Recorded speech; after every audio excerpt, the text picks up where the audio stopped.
This is The Joe Gaither Show on BamaCentral.com.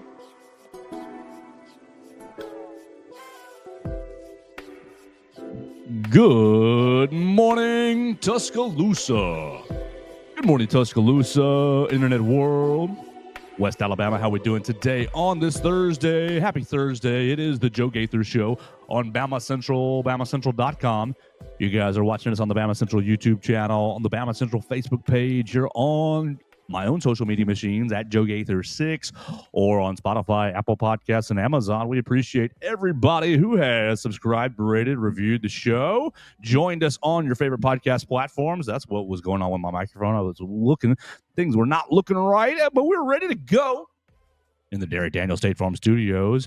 I'm live with Mason Woods. We're right here off of McFarland Boulevard, and we are going to talk about Alabama's newest transfer, basketball transfer, Keaton Bristow. Keaton Bristow is transferring in from Tarleton State. We're going to talk about him. We're going to talk about Texas's roster, and we're going to talk about Josh Jacobs' appearance on the Pivot podcast over the weekend, over the NFL draft weekend. They spent some time with the guys on the Pivot, and he talked about Henry Ruggs. He talked about his time at Alabama. He talked about all kinds of things that I found pretty interesting. And yes, I know he's a Green Bay Packer, but I sucked it up and watched the whole episode, and they talked about how great the Packers fans are, and it's a college atmosphere, and Josh Jacobs loves it. So I want to talk some of the things that I heard on the Pivot podcast, and then we will also just talk about Miss Annette Sanderson has passed away.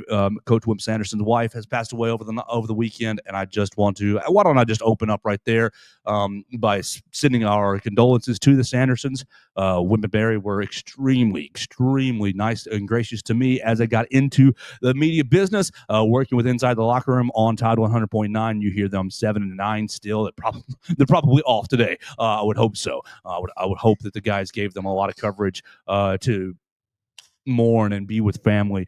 My only Annette Sanderson story is I went to drive up to Coach Sanderson's house when I first got the job. And if you're listening to the show, you're familiar with Coach Sanderson. Very intimidating figure to me as a young person in media. And Miss Annette opened the door, gave me a huge hug like I had been part of their family forever, and said, "Of course, Coach is waiting on you upstairs. Y'all let me know if y'all need anything. It's so great to see you. Did you find the place okay?" And it was genuine. And obviously that was my only real interaction. I met her at another basketball game when I was speaking to Coach and just saying hello. Just extremely nice woman, and I really am thinking about the Sanderson family this morning, and I hope that you guys can spend some time thinking about the Sandersons as well.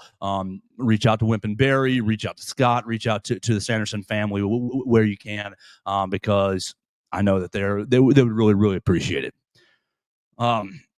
Mason, I'm sorry to start the show off that way, but really that was late last night. I saw that come across the wire, and I just was really sad about that. And so I wanted to make sure that we spent some time honoring Miss Sanderson, and honoring Coach, honoring everything that they have done for the University of Alabama, and really putting me in this position because Coach Sanderson could have really not been cool, but he was, and missing that really was as well, and I really am appreciative of that. With that, you follow Mason Woods at MAWoods_ on the Twitter machine. We're going to have a fun show today talking about Alabama's newest basketball player, Keaton Bristow.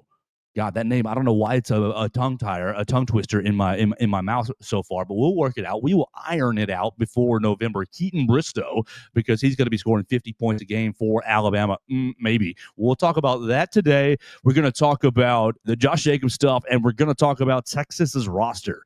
Oh my gosh, Kirk Bowles from Houston Chronicle reports $30 to $40 million, $35 to $40 million for Texas's salary next year, Texas's roster salary. How do you compete with that? Mason, what do you want to start with? Good morning. It's wet outside. We're in the Derek Daniel State Farm Studios. Make sure you're driving safely this morning and this afternoon. I think it's going to be wet all day. Call Derek and his team, 205-758-3391 for all your insurance needs. Make sure you see Warren Tire. If you've got bald tires, Warren Tire and Auto is in 15th Street and University Boulevard. Going to be a day where you're looking out needing both good insurance and proper tires because of the weather. You ready for the weekend, Mason? How you doing? I'm doing good. You know, Oh, the terrible open to welcome you in, but you know what? I think it was good. We're here. I think that was, we needed to get to that first, probably. I think, again, prayers to the Sanderson family. I've never had the pleasure of getting to meet Coach in person, but did get to work that show for several, few months there every morning, and got to at least talk with him a lot. So have some interactions with him there. So yeah, thinking about him and his family, thinking about the whole family. But yeah, it was outside of that, it was a pretty good day yesterday. Got to cover a little bit of recruiting. Had two guys announce their final fives, both including Alabama. Oh, Tide. So we will see about that. That's the fourth guys to do that in the last 2 weeks. So you had two last week, you have two this week. So maybe we'll see if those come to fruition as actual commitments. Kalen DeBoer doing some work on the recruiting trail. Seems like he is. It was a little bit of a slower start maybe than some other schools did, but I don't think there was ever a point where there was any genuine concern, at least not from me. And they're really starting to pick it up now. Seems like they're hitting a bit of a hot streak. Well, let me ask you something that you know how my mind breaks. When you say something, it's going to send me to a question. You said a little bit slower start. This is kind of like we saw last year, a little bit. Obviously, last year, massively different circumstances coming in, losing all your recruits to Coach Saban and rebuilding. I wonder if you would go with this. Coach Kalen DeBoer has been very, very vocal over the year about relationships. It's all about relationships. And we see nobody go in the transfer portal in the spring. We made a huge big deal about this. Mm-hmm. How we connect this to recruiting, and right now in a slow start, how my brain is connecting it is, could you agree, or would you? I don't even know how to ask you that. My hypothesis is that Coach Kalen DeBoer maybe does not subscribe to the general notion of, I'm going to offer everybody a scholarship, but you can't really commit.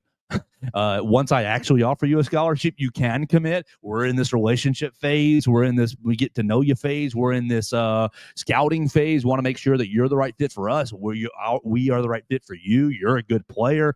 I'm wondering if the team, the program is not offering scholarships out like candy. I think it's possible. I'm just guessing. I don't know, honestly. Because you used to know, I got offered by Alabama. Sure. Is that committable? Is it not? Will Nick Saban actually take your commitment? Maybe not. It feels like, maybe I've seen not as many of those as I have in previous years, but, I really don't know. Let's see. I know. It's just something that sparked me just now. I know yesterday, I think it was Andrew Bone had the report that, and they do have offers to both of these guys, but it seems, at least according to this report, that they have moved off of recruiting 5-star tight end Mark Bowman and have focused their efforts on another guy, Max Sutter, who it seems like they have a better relationship. He's been here more. I think he was here for A Day. I want to say he was here for Junior Day even before that. So he's been here a handful of times. So I think maybe that is a bit of an indicator that this is the route they want to take, where it's less casting a wide net and more, hey, let's really be sure about the guys we have and make sure that they're in it for the long haul. Feels like a pretty good method to me. Can't say that's too terrible, especially given the current landscape of college football. You think Alabama's ever getting their roster up to $35-40 million? No, I don't. I mean, realistically, what do you think? What's the top end here in Tuscaloosa? You're 23. That's what I was thinking, in that 20 range. Yeah, that's my just straight guess. Because and that's after some work. Like you're I was told everything you can together. I was told the second year of was it last year? Yeah, Ohio State had they were talking about $20 million last year, and I was kind of. I was dubious. Given the 12 number, but for Alabama, somewhere in the 12 range. Now, you can take that with a grain of salt. You should take that with a grain of salt, but not 35-40. Are you kidding me? I mean, yeah, it's just obviously the University of Alabama has a lot of money. But when you stack them up alongside some of these other schools across the nation, it's just like the alumni base does not match up, as far as you look at Texas alumni, you look at Texas A&M alumni, some of these other schools have these alumni bases that the university just unfortunately does not have. If you're Steve Sarkisian, do you want a roster this expensive? No, because you know exactly what it is right now. National championship or bust. You're sweet. I think Alabama's in a pretty decent sweet spot. And maybe you want to be even less money than them, where it's like you want to be in that like 8 to 12 million range, where it's like, yeah, we're paying for some talent, but nobody expects us to go win a title this year. They just want us to compete. The pitchforks are out when you lose the Red River rivalry. Oh yeah. I mean, they're pretty knee jerk over there in Texas. They might just fire him. He loses. He doesn't make a playoff or something. $40 million. I mean, I'm usually never on the side of let's fire the coach, but I might have to get like you've invested at such a huge level. What's that buyout? Whatever it is, it's not $40 million. I cannot so Arch will just guess is making 12. It's his buyout 62, 54. Oh, if Texas fired Sarkisian after the 2024 season, so I guess if they had fired him after this that's last right season, now. Yeah, that's right now. $54 million they owe him. So it's going to cut down obviously from that this year to next year. $45 million if they fire him after next year. All right, 45. That's the number. That's your magic. You got to scrape together $80 million to pay your roster and then to fire the coach if he doesn't win a title. How you looking over there, UT Austin? That is insane. What are we doing with our sport? I don't know. And all this is about, they're all trying to get the money up this year before the House settlement comes in. And changes everything. And changes everything. The revenue sharing. Right. The revenue sharing. And look, there will still be the haves and the have-nots. With the revenue sharing. Right. Your 20%, like you're going to take your 20% of your revenue, you're going to share it with all your athletes. It's going to come out to $20 million or so. And that's great. But then you're also going to get your collectives that are going to go up on top of that. It's still going to get worse. It's not going to get fixed. It's not going to get fixed. No, it'll be the same thing. I think the only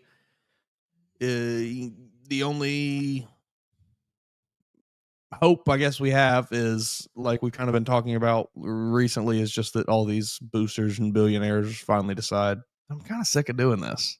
I don't get anything out of it. I don't know if they'll get there though. Well, those Texas fans, they're searching for that feeling. They're searching for that feeling.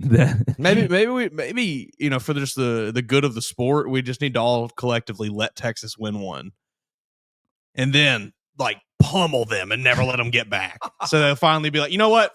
Screw it. We won our one. We're done. Well, this is like what's happening is Michigan wins 2 years ago. Ohio State spends a butt ton of money. And they win one. Now Michigan, Bryce Underwood, Ohio State won. No. We don't care that you're committed to LSU. What's the number? 12 million. It's preposterous. Thank God Auburn's not wealthy. Yeah, I'm serious. Like, and of course they are wealthy. But you've got Yellowwood. I mean, Great Southern Wood. Sure. It's right there in front of you. And then Tim Cook, Mr. Apple, CEO. They got some money, but like we're lucky. Alabama's fortunate. There's no oil money in Auburn. Yeah. And. We were talking about with Joey last week with the Packers Bears versus Alabama Auburn. I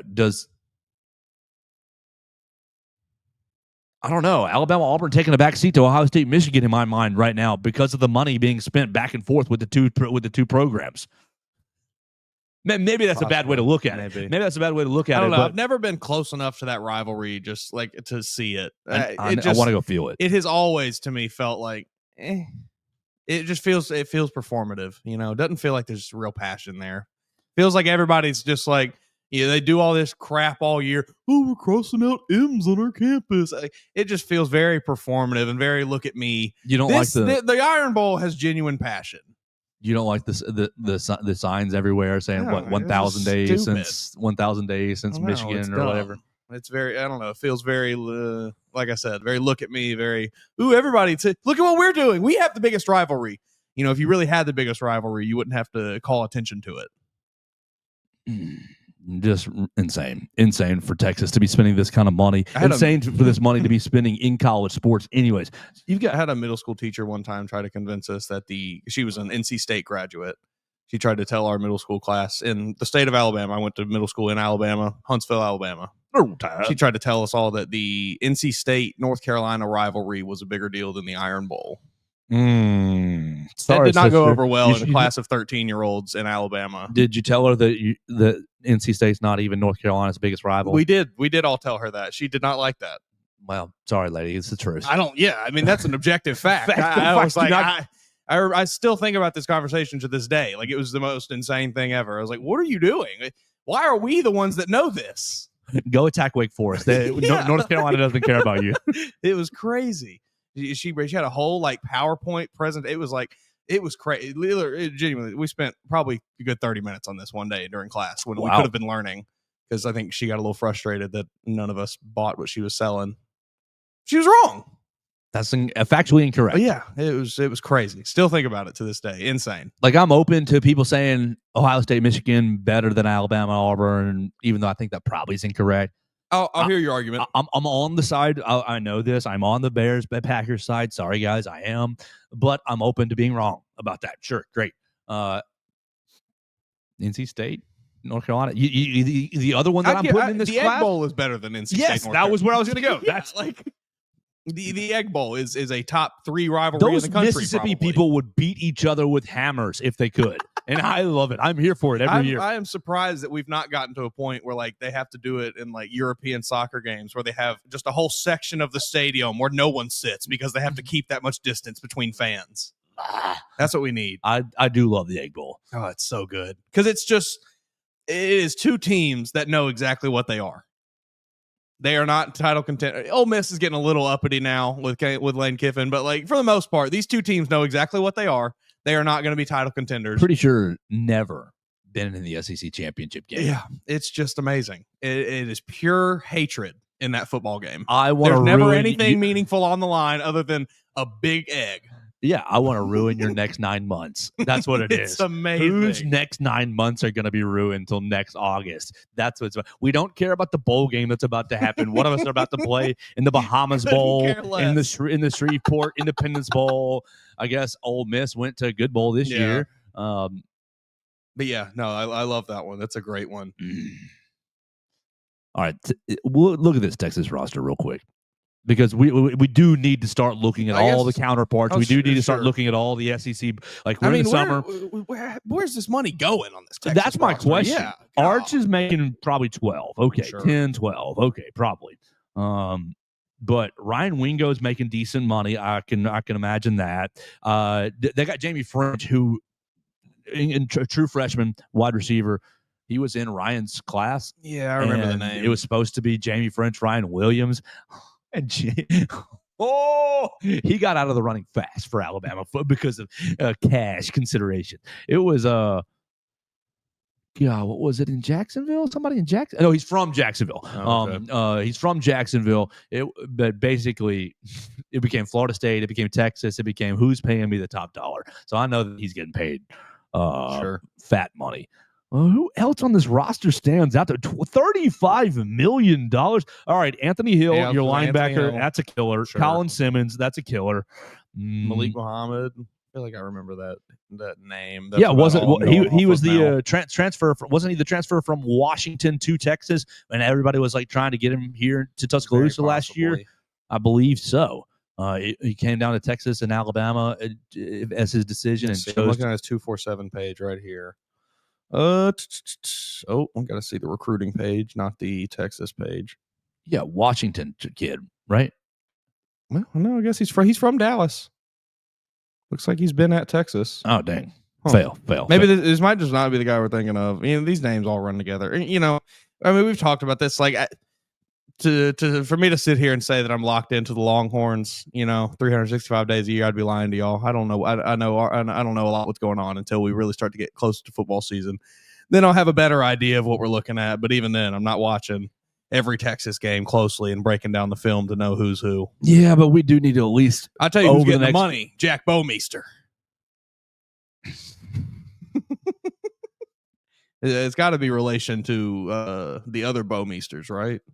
Jay, I think, was Jay Bowmeister. It's that name he's a hockey player, but that name is ridiculous. Like, that has to be the same person. That has to be the same family, right? It's got to be. I wonder if he's a Canadian. All right, so Mason, what do you think about this? We've got How many weeks until football season? 1, 2, 3, 4, 5, 6, 7, 8, I do think 9, it actually is 10, 11, 12, 13, 14. All right, this is going to play out just about right. You got roughly 16 weeks until football, right? Mm-mm. On your track, when do you need to start giving the people a little bit of real crack cocaine? And in these 16 weeks, what do we need to do? We need to pick a team, pick an SEC team. And why don't we do Texas next week since they're already on our brain? We will look at them a little bit and we'll get a little more than, Arch Manning's good. Sure. We'll get a little smarter about the Texas Longhorns. Yeah, so that's what we'll do. We'll fill some content. We'll pick a day each week. Thursday's Katie's day. Yeah, I'm sorry, Katie's not going to join us today. She's got a little appointment, which is A-okay. She's getting wedding prep done. Thursday's Katie's day. We'll pick either a Wednesday. Yeah, Wednesday seems about right. Tuesday, Wednesday seems about right. And we will start looking at these SEC teams so that we're really prepared for SEC Media Days in July. Yeah. And so that our fans are actually 1% smarter for listening to us. I'm looking at this. I'm assuming you have the R Lads page pulled up Oh, for yeah. Texas Oh, as yeah. well. I'm not even familiar with some of the ways they're listing their positions here. We've got Jack, Buck, BS. Is that backs? Jack. The Jack is the Jack is the same from the old Saban Jack. The Jack is basically our bandit. Okay. And the Buck is basically our wolf. Got you. Their middle linebacker is the same as ours. Their weak side linebacker is our stinger. That's Jahad Campbell. Yep. Their field corner, boundary corner. That's just the way that our lads. That's Okay. just our lads. The way they designate it. Wide side, short side. Okay. Free safety, boundary safety. Gotta get better on the Texas Longhorns then. Than nickelback, but it's the same exact defense. They're just named different names and whatever. Everybody has their own terminology, I guess. Colin Simmons. It feels, and again, he didn't redshirt. I don't know. No, he's a true freshman. He's a true he's going to do his true sophomore, right? It seems that a lot of the conversation around this Texas team heading into this year has been like this defense is going to be very good. Oh, it feels like that's what I'm hearing the most. That's this real. Defense is what is to worry about. This defense is like going to be for real now. I will believe that when I see it. I think. Well, if I had to bet, that's what I'm betting on. Yeah, we'll see. I'm betting on Texas. You're gonna have defense. to show me that you have a defense because is defensive coordinator Kwiatkowski. Is Kwiatkowski still the defensive coordinator? Texas DC. Yeah, Pete Kwiatkowski. Pete Kwiatkowski, father of former Bears linebacker Nick Kwiatkowski. Nepotism. Yeah, exactly. Exactly. They played at West Virginia. Nick played at West Virginia, not at Texas. So that's what we'll do, Mason. How about that? Over the next 15 weeks, we'll pick a team. We'll do one a week. To get into those bottom feeders. I know, but we'll have 4, 5, 6 days to I'm going to look at them for 20 minutes, and I'm going to look at them for 20 minutes, and then we'll stack those 20 minutes, and we'll actually know something about them by the time we're supposed to talk about them. Texas next week. Sound good? Let's do it. We'll do Texas. We'll do Oklahoma. Let's knock the Blue Bloods out first. Yeah. Texas, Oklahoma. We've talked Alabama all day long. We'll kind of weave them in. Texas, Oklahoma. No other Blue Bloods in SEC outside of Alabama. That's my opinion. I don't care, Georgia. Yeah, I mean, I don't. You're not there we're yet. Looking at actual historical success, there are 7 Blue Bloods in college football. Alabama, Oklahoma, Texas, USC, Notre Dame, Ohio State, Michigan. I really don't even know that I consider Texas one, to be honest with you. I think Texas considers himself one. Well, we can fight to the death on that. I just don't know, man. I think Texas thinks they're a lot more relevant than they actually are. Well, look through just basically the history of college football, and it cannot be told without Texas football. And that's why I think that they are. What are they? How many? I think that's a cop out for saying, yeah, we sucked, but we've been here. 4 national titles, 5 unclaimed. That's garbage. 5 unclaimed national titles, 2 times in the modern college football playoff. That's garbage. How many? I think I have. I think they've got 30 something conference titles. Neat. 33 conference titles. Cool. You played in a conference. What is that? When it was the Big 8? Well, I mean, Alabama played in a league with Swanee and Tulane. How many SEC titles have they won since it's been a real conference?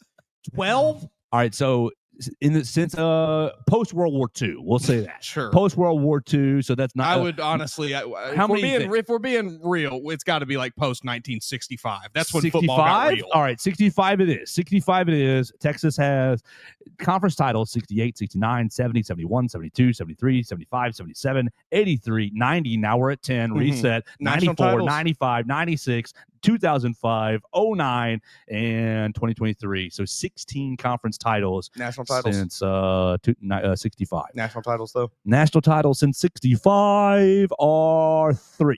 Yeah. 69, 70, Not a blue blood. And 05. Not a blue blood. Not a blue blood. You got to win. You have to win to be a blue blood. You have to win national championships to be a blue blood. Ricky Williams says that they are. Ricky Williams smokes a lot of marijuana. Well, Ricky Williams is constantly higher than anybody else on the planet. Ricky Williams is insightful. Have you ever heard him talk about astrology?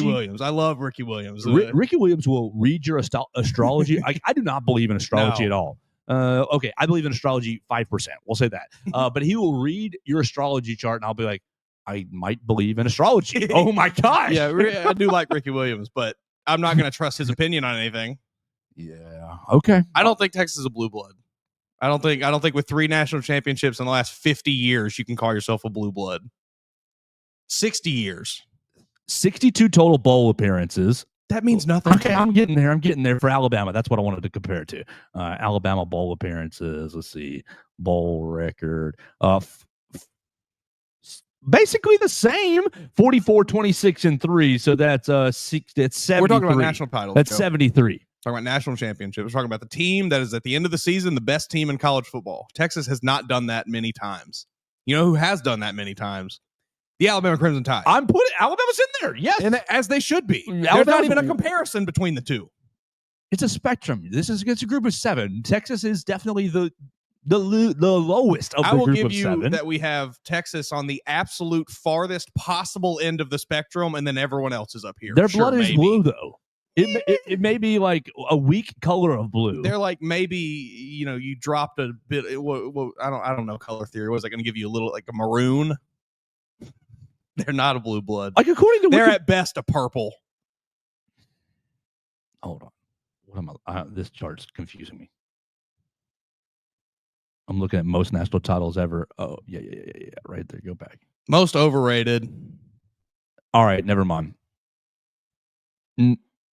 Overrated, underhated. We don't hate Texas enough as a society. I'm looking at this chart. This is Wikipedia, so take it with a grain of salt. 28 national titles, Princeton. 27 Yale, obviously 1901, whatever. Those don't count either. 24 for Alabama, 22 Notre Dame, 19 Michigan, 17 Oklahoma and USC, 16 for Ohio State. These are national championships claimed by school. Mm-hmm. So take it with a grain of salt, right? Ohio State 16, Harvard, Nebraska at 12, Pittsburgh 11, Florida State, Miami, Minnesota, and Texas with 9. So is Miami, Florida State, are those also blue bloods? No, because Miami and Florida State didn't start until 1980. Their programs didn't actually start until 1985. But they've been remarkably better than Texas has in this time period. Give me a lifetime's worth. They don't have a lifetime's worth. They have from 1920 to 1970. They haven't done anything in the last 40 years. 100 years of Texas football. You don't, though. You have 60 years and then 40 years of nothing. You don't have 100 years. The investment, the brand power. You can just hold up. Brand power doesn't do anything to me in this conversation. I know, but it does for me. I'm such a sucker for it. I'm such a sucker for the eyes of Texas. So lame. Dude, this will get me on a rant. Oh. The first time that Alabama played Texas, 2 years ago, and it's only just kept going. Got those stupid cheerleader uniforms. No, the horns down trend is unbecoming of the ones who do the horns down. You don't do it every single play you do all it as much day. As you possibly can. You do it when you win. You do it every play. Those little sorority girls were doing it all day, and then Texas beats Alabama, and they're all on social media. You got to go on their Instagram, and it's still horns down. And it's like Texas still won that game. Okay. Embarrassed us in our won by 10. Nick Saban, one of Nick Saban's only double-digit losses in Bryant-Denny Stadium. Like, come on, give the program a little credit. No, treat them with a little respect. But they haven't earned it. They have not won anything. You have to. They got win to the playoff to the last 2 years. Where was Alabama? Hey, Joe, did they win a national title in either of those years? Did they? Rings or nothing. Rings or nothing. When we're having the blue blood discussion, yes. Oh gosh. Okay, I guess we're not debating a quarterback here. We're talking about the program and whether they belong in the upper echelon of college football. And Texas does not. I wasn't prepared for this today. Garbage program for garbage fans. I wasn't. Come on, where's Chris Sims when you need him? I hate Texas. Why? Always have. Always just because will. of the arrogance. Yes, because like that's I can acknowledge that. They think they are so much more important than they actually are. So how important are they? Not. They are not important. What? They're spending the most money in college football this year. They're definitely important. Let's see what it gets them. Have they gotten them anything thus far? It's gotten them 2 college football playoff appearances. That means nothing. That means nothing. That is nothing. You're gonna tell her, hey, we made it to the playoff, buddy. He's gonna say, well, Ohio State won it. I'll go there. Alabama would have loved to have been in the playoff last year. Okay. Would have loved it. It would have been a banner. It would have been hang the banner. Bama's in the playoffs. Please, no, it would not. Folks would have still been just as mad as they are right now. If you got to the playoffs and you lost in the first round, it would have been. They would have been more angry. You lost to Clemson. Dabo beat you. I knew we should have hired Dabo. If Dabo comes and beats you in the playoffs, I knew it. Texas sucks. Trash program. I mean, there's only one blue blood in college football. It's the Crimson Tide. Well, fair. Okay, great. Notre Dame in one. Did the other 6 just not get a seat? Yes. No, they don't get a seat. They get to sit at the lower table while Alabama sits in his throne. Student body left, student body right. They get nothing. Okay. You gotta be consistent. There's only one team that's done it. Hail, hail to Notre Dame. Wake up the echoes. How was 2013 Notre Dame? I mean, how was this last year Notre Dame? I mean, got to the national title game and got embarrassed on national television, and now you're the laughingstock of college football. Got to the national title game with a makeshift offensive line, so makeshift that the starters of the national title game had to transfer out because they know they're not going to play next year. Does anybody? Marcus Freeman's coming for that neck this year. We'll see. I'll believe it when I see it. I get so enamored by brands. Hey, you get you one Notre Dame, you can be right back in the blue blood discussion. What was it, 1989? Lou Holtz? My favorite Lou Holtz moment is perfectly. It's in Texas. 2009, Alabama, Texas, national championship. We're watching the broadcast with my dad. You got Lou Holtz up there on, I think it was, what was it? It wasn't game day. Was it game day at the time? I don't remember what it was. Whatever show it was airing before the game. Lou Holtz gets up there and he's ranting and raving. Oh, this Alabama team, this Alabama team is the best I've ever seen. And he said, and I was like, okay, yeah, it makes pretty good sense. And he said, but I'm picking Texas. And it was like, why would you do that, Lou? That doesn't make any sense. You laid it out right there in front. This is the best team I've ever seen, but I'm picking Texas. And sure enough, he was incorrect. Still think about that. That was just really seared into my brain. Like, that was maybe one of the first times when I realized, oh, they're just all doing this to make people laugh and entertain them, and nobody actually cares that much. AI says that you're wrong, Mason. I typed, is AI Texas football a blue blood into Google, and AI Overview says, yes, the University of Texas football program is widely considered a blue blood program in college football. This designation is based on a combination of factors, including a strong history of success, national championships, consistent top-level performances. But you haven't had that. Yes, it has. A reputation for attracting top-tier talent and resources. Well, Joe, the top level, what would that be? That would be the top, right? The top of college football, which would be the national champion. When did Texas do that in the last 50 years? 3 times, we said. They didn't, though. They won three national championships in the last 50 years. Sure, okay. But you're competing in if you're going to the New Year's 6 bowl games, you're in that top end. If you're going to the college football playoff, you're on the outer level looking in at the top. If you're in the playoff, if you get to the championship, you're at the top. So only one team is. Yes, there's one team at the top every year. That's how it works. That's why it's the top. You cannot have 8 teams at the top because then there would be no top. But we're all pretty good. That means nothing. Nope. I'm reminded of Giannis Antetokounmpo. In sports, there are no failures. No failures in sports. It's just only steps to success. I bet. How do you think he feels? Do you think he still feels that way when he's going to be requesting to get out of Milwaukee this summer? Yes, he feels that way. That's why he's leaving Milwaukee. Because they didn't fail. No, he's only been there forever. They didn't fail him though. Maybe they did as an organization, but like he's given them their all. I hate the pass fail. The Texas sucks if they're not national champions. Like that team was pretty dang good last year. Not good enough. Better than Alabama. We're not talking about Alabama here. Good enough to make the college football playoff. Not good enough to win though. So you can't be at the top. I don't think you can call yourself a blue blood if you have that spotted success.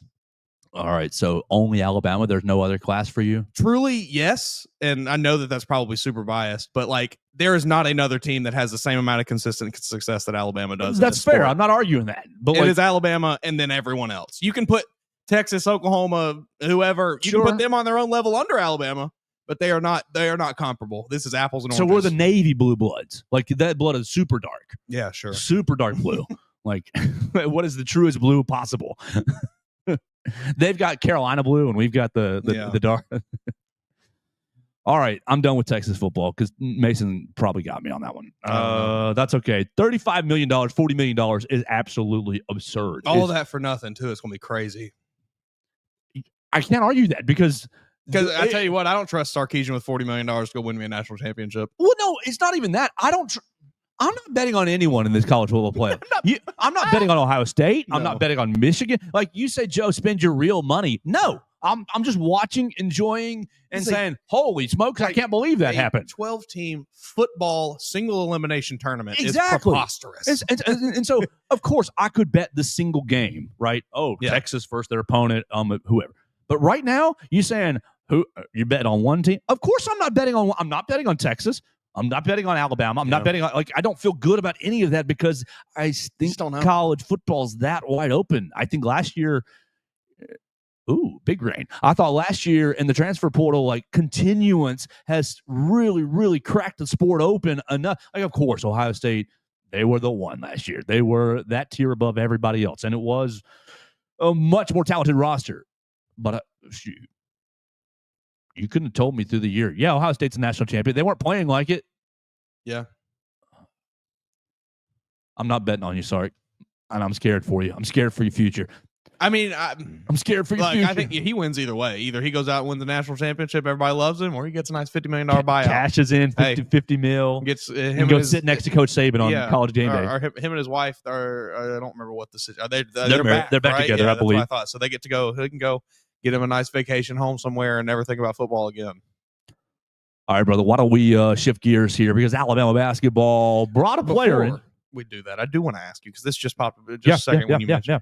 Did you see the Clemson basketball player that entered the transfer portal? And again, I don't know. This is just what it looked like to me. Entered the transfer portal, and I am under the impression did not receive a whole lot of interest from the transfer portal and decided to return. But he's playing football for the Clemson Tigers now. He's going to be a tight end. Now, I thought about this for a while, and I think tinfoil hat. I think this was just a long con from him to play football. I don't think he ever liked basketball. And he always wanted to play football, but he didn't get a scholarship to play football. So he said, I'll just go in the portal. And then, he made his negotiations there. This is weird though. Why? Like, this is a super weird story. It just popped into my head. I had to ask you about it. Like, I saw this yesterday. I don't think we've ever seen anything like this. Okay. We'll see if this happens with Ian Shefflin. This is from, one Clemson insider. But if you think about it, Clemson lost one scholarship player, cornerback Tavoy Fagan, to the spring portal.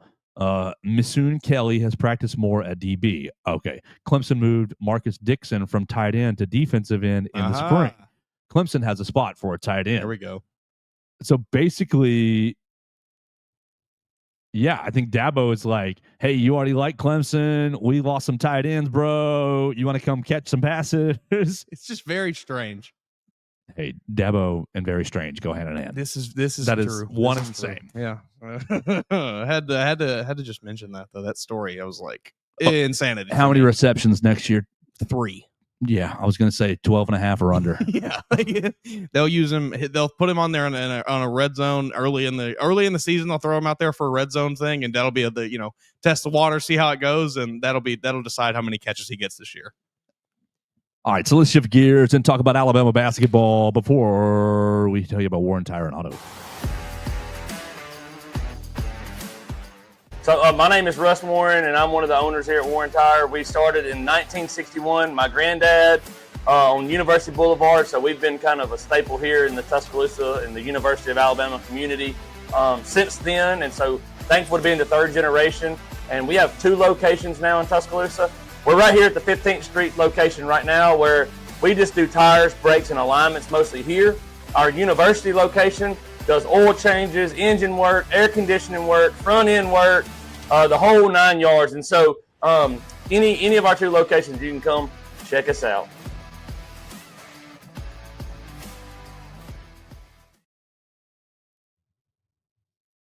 And we're back live on the Derry Daniel State Farm Studios with the Joe Gaither Show on Bama Central. Let's shift gears a little bit, Mason Woods. Keaton Bristow. Why does that name get so tied in my mouth so far? Keaton Bristow. Keaton Bristow is going to be transferring in from Tarleton State. Basketball powerhouse Tarleton State. 6'9", 190 pounds on the roster for Tarleton State. He was a freshman last year. He was the WAC Freshman of the Year. 23 games, 19 starts, finished 3rd on the team, averaging 11.3 points per game, 4.5 rebounds. Ranked in the top 40 in the nation among freshmen per game. But what do we see, Mason? What do we see when we type in his name under the Twitter machine, into the YouTube machine, into the skills machine? I don't know how excited I am right here. I think in a little bit you saw a willing rebounder. Yes. I think he's willing to get in there and kind of bang down low a little bit and get physical, which is valuable. You saw a little bit of spot up shooting ability. Now his shot is slow. It's not, it's not Chris Youngblood out here jacking up threes as quickly as he can get them. It's a slow kind of lumbering shot movement. But if he's open, he can hit it. He can hit it. He was over 30% from 3 last year. Good, gets some blocks. He's a decent defender inside. I don't know about necessarily around the perimeter. Didn't see many clips of him locking guys down around there. But as far as getting down low, I don't think he's afraid to play physically, which I can appreciate. Now, would love for him to have a little bit more size than he does, but I think he'll be one of those guys that is just willing to get in there and kind of get dirty a little bit. Tarleton State last year was 288th in KenPom, 12-20. They played their offensive rating. Oh, it's a zoom in because too many numbers and I can't see. Is 359, and their defensive rating, oh my gosh, 105.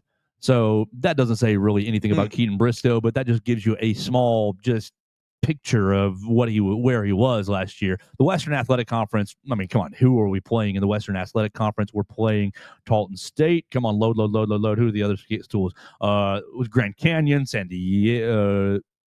Come on. Utah Tech. Oh, my gosh. Yeah, there it is. Grand Canyon, Tarleton State, California Baptist, Abilene Christian, Southern Utah, Seattle U, UT Arlington, Utah Valley, and Utah Tech. These are the schools that I spoof when I say Western Tech Carolina U. I'm sorry. Your competition is not good. Okay. Did we play anyone last year, Keaton Bristow? Did you play anyone of note? I know that I saw some highlights with you with Oklahoma State. So let me pull up your game logs and we'll see Tarleton's. What I see is Jaron Stevenson light. We'll just say that right as this all loads. All right, you played UCF. They lost 66-51. You scored 8 points. You got 7 rebounds, 4 assists. Okay, 2 blocks and a steal. Hey, great. Work with that. All right. Oklahoma State, not as good. 4 points, 7 rebounds. We like that. Okay, get in there and get nasty with it. No assists, no steals, no blocks. So not as good against Oklahoma State. Any other quality teams? Florida A&M, maybe. That's pretty much Grand Canyon. I mean, we got to look at how against Grand Canyon at Grand Canyon, 10 points, 10 points, 3 rebounds, 2 steals, and then another one, a home set against Grand Canyon, 5 points, 5 rebounds. Yeah, I see Jaron Stevenson light is what I see. I see smaller. I'm sorry. It's just Nate Oates' next project. I know this isn't going to make you happy, but that's what I see. I see 6'9". I see thinner, just as thin as Jaron, a little shorter than Jaron. Dribbles the basketball at his hip. Pretty high turnover rate, according to some of these clips here. Should be able to see a turnover stat right here. Oh, Bristow overview back there. I love this page, Sports Reference. Turnovers. Yeah. How many turnovers per game do you think this young man averaged last year in 26 minutes? 26-minute average. This is horrific to me. 5. All right, that would be like Okay, catastrophic. okay, I thought 2.6. You're averaging 2.5. Yeah, that's not great, but Mark Sears he turned the ball over a lot too. You think? You think? What do you think Mark averaged last year? Yeah, I mean it's probably not that bad. Probably 1 point something. Right. I'm gonna guess it's probably less than 2. Turnover. Oh, all right. Joe's wrong. 2.7. I think we can work with 2. All right. Joe is wrong. 2 point something. Joe is wrong. We wanted to make sure that we own that. We can work with 2 point something. Maybe it's not great. Don't get me wrong. Yeah, Mark's career at Ohio 1.2, 3.2, 1.9 at Alabama, 2.4, and then 2.7.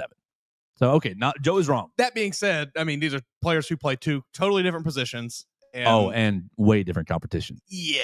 So I'm not overly excited about this edition. I do love that he is willing to get down low and be physical and go after rebounds. It seems.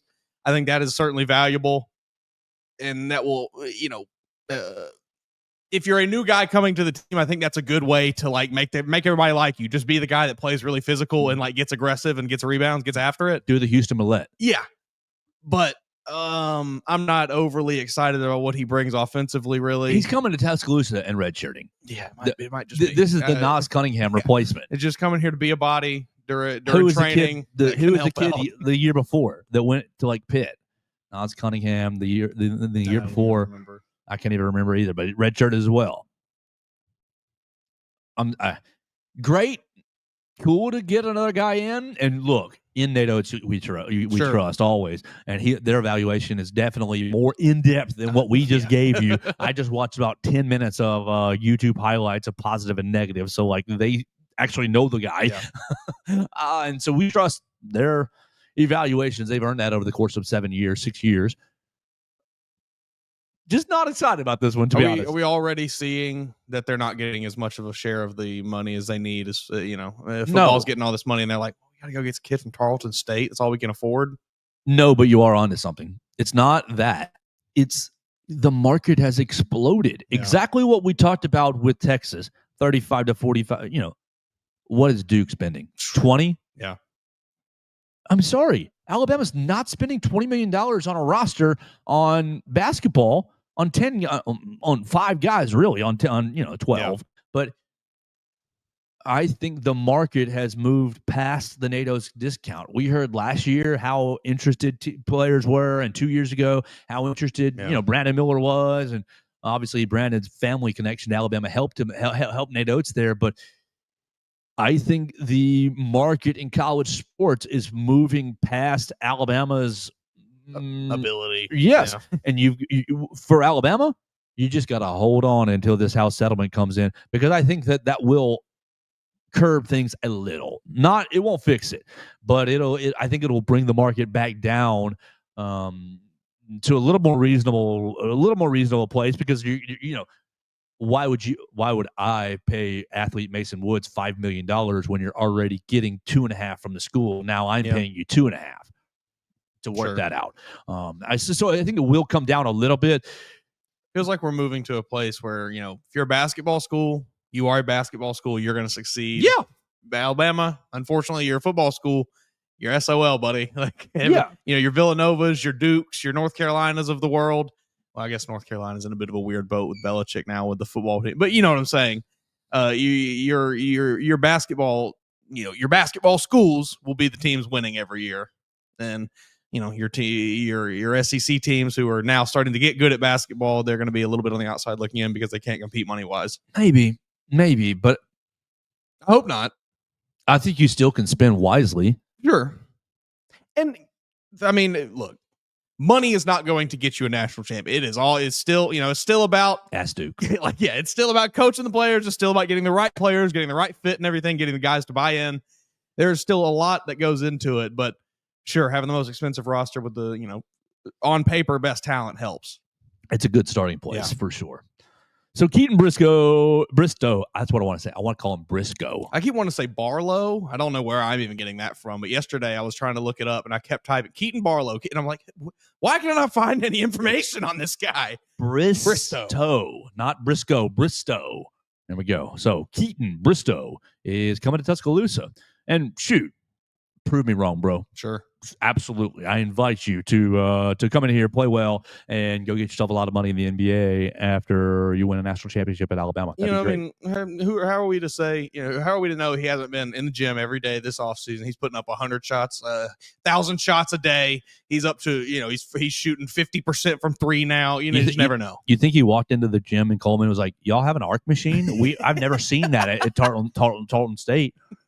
The little rebounding, self-rebound. Man, I saw one of those in somebody's driveway the other day. I was like, shoot, you folks got money. You're serious about your kid's development. Golly. If you've got an arc machine on your home goal. Man, that kid's going somewhere. I hope for his parents' sake, because they spent a lot of money on that machine.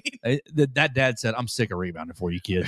I remember my high school got one of those, and it was like an insane. I remember all the basketball players, they would just show up to school at because the coach would be sitting there from 5 a.m. to 1, and they'd show up, and they'd all just shoot for an hour and a half before school. And this thing was cool. It's a cool piece of tech. I would imagine that they are hard to come by if you are at Tarleton State. Yeah. They maybe have one that everybody has to everybody's got to my turn on the guns. Well, last little bit for basketball. Hearing whispers about Ryland, hearing whispers about LeBaron. Mm-hmm. The whispers that I've heard about Ryland lately, and again, take these with grains of salt. This is just rumor mill hooey. Is that Ryland wants to come back, and Nate's thinking about it. Love that. I love that. I don't know. I don't know. I have no inclination whether it's been maybe, or I don't know, and maybe not. Let him flounder for another week. Yeah, I think that they're in the whispers that I've heard is that they're in the wait and see. We gotta see if we actually want you. I like that. I think that's a good way to play it. And then LeBaron is the whispers that I've heard about. LeBaron is maybe the draft feedback is not going as the way he wants. This is what we kind of expected, Now, I did say when he was so staunch about I'm going to the draft, I was like, oh dang, I guess maybe he's gone regardless. But we knew that, or I think we knew that draft feedback was not going to be maybe what he wanted. Hey man, I'm crossing my fingers. Welcome back. Please. Yeah. Who was it yesterday with the LeBaron convertible? Somebody, tweet? Somebody connected. Well, I think it's going to be a lot of fun if you can get him back. But I saw a take that this Alabama basketball team, somebody was like, oh, this is going to be a good team, but they're not going to get any love, any hype. I'm perfectly fine with that. But Great with it.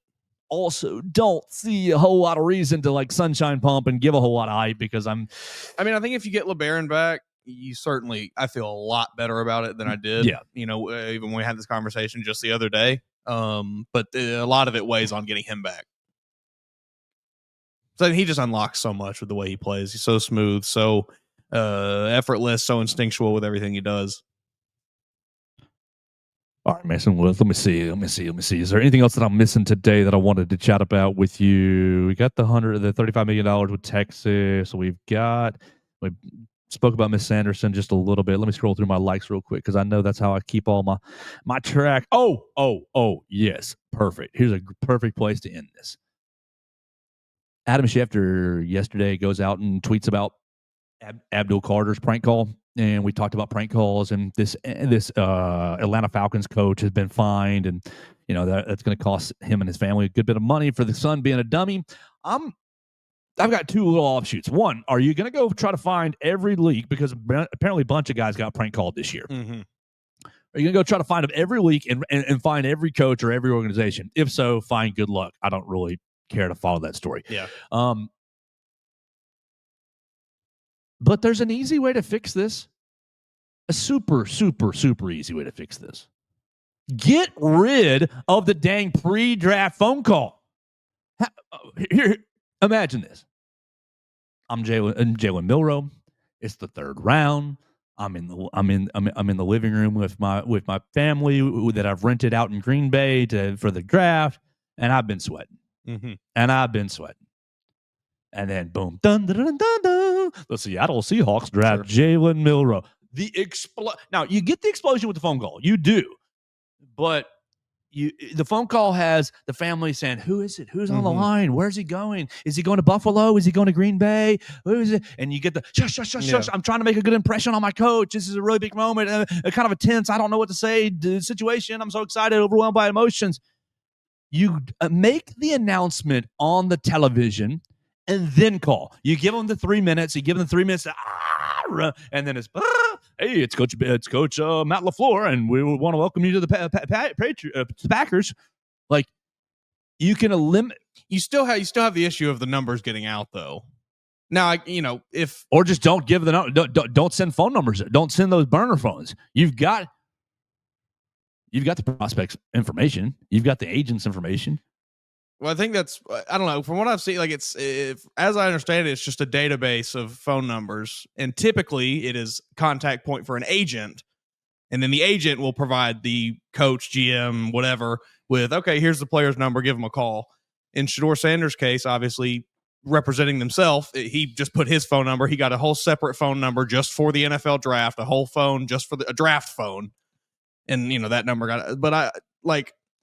yes, I think that would quell the prank calls where like a guy says, "Hey, you're getting picked." Right. If my phone is ringing and I haven't seen my name come across, it's hooey. It's just somebody. But you still do run the risk of the numbers getting out, which I think is still a problem. Like, you don't want these guys' personal information getting out. So, like, that's true. There's got to be a better situation than just, hey, guys, here's a Google Doc. Everybody jump in. It's got the prospects' phone numbers on it. That's true. And I don't know what that solution is, but there just has to be something better than that. But you can at least eliminate the false hope, the false, hey, you just got picked, buddy. And I think that would be better also. It would make for better TV moments, guys seeing their name. You get to watch the big screen, like that would be great. But you do still run, I think, the issue of the numbers getting out. Imagine the green room where all 15 guys are sitting there going, the first pick, Cam Ward, and they're like, I don't even understand why we do the pre-call, like the pre, announcement call. Why? What is the reason for it? To let them know they need to get by TV to see their name come across. I guess. I mean, I don't know. It's. I'm with you. I do think that would make for not only more compelling television. It would, kind of take away any of the risks of like, hey, here's a prank call that we're going to be picking you right now. Psych, But I do think you still have to just find a way to make this information more secure, because it's insane how easily it gets out. Well, it's going to do it for our Thursday edition. We're going to get out of here for the day. We'll come back tomorrow talking more Alabama sports and kind of previewing our summer a little bit. Obviously, there's going to be much more information that comes out, much more news that comes out about the Crimson Tide over the next 24 hours, and we will talk about it. We'll create conversations with you. If you got something you want to bring to the table, you're welcome to join us on the phone line at 205-462-7340, extension 800. You can leave us a voicemail right there. You can give us a comment at Joe Gaither 6 on any of the social media machines. Comment, question, query, or complaint at Bama Central. Lots of people have been downloading the podcast. I appreciate you doing that. Go follow Mason Woods at MAWoods_ and follow myself. We will be back tomorrow on Bama Central and BamaCentral.com. Thanks for joining us on today's edition of the Joe Gaither Show on Bama Central. Keep up with Joe on all his social media pages at Joe Gaither 6. Subscribe, rate, and review the show on Spotify and Apple Podcasts, and be sure to read us daily at BamaCentral.com.